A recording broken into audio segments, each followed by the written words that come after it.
दोस्तों, क्या आप जानते हैं कि भारत का पेट्रोकेमिकल उद्योग आने वाले सालों में कैसे बदलने वाला है?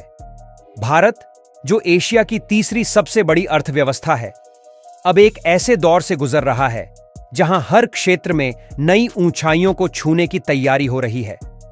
पेट्रोकेमिकल सेक्टर, जो हमारे देश की अर्थव्यवस्था का अहम हिस्सा है, आने वाले समय में एक बड़ा रिकॉर्ड बनाने की ओर बढ़ रहा है। यह कहानी सिर्फ व्यापार या उद्योग की नहीं है, बल्कि भारत की ताकत, उसकी मेहनत और उसकी बढ़ती संभावनाओं की भी है।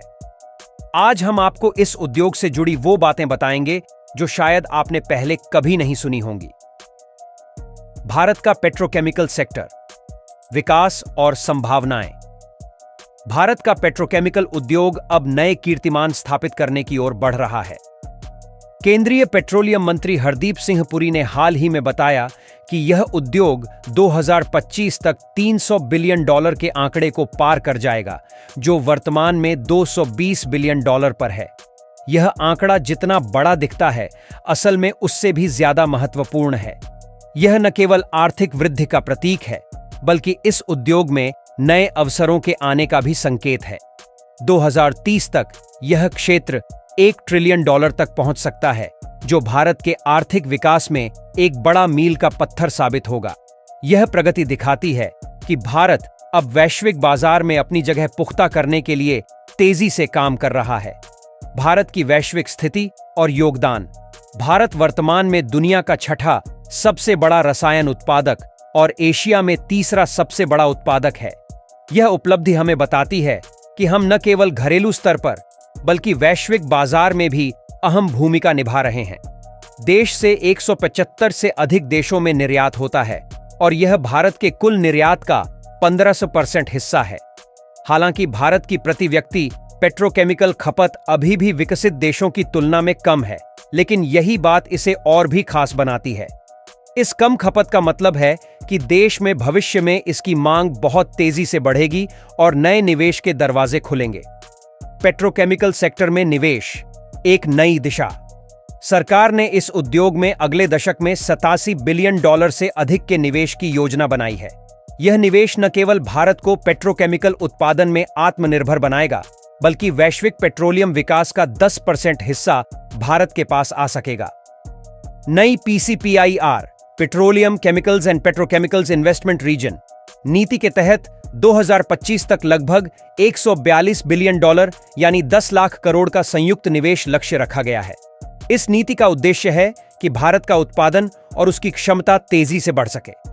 2030 तक भारत की पेट्रोकेमिकल उत्पादन क्षमता 29 मिलियन टन से बढ़कर 46 मिलियन टन हो जाएगी।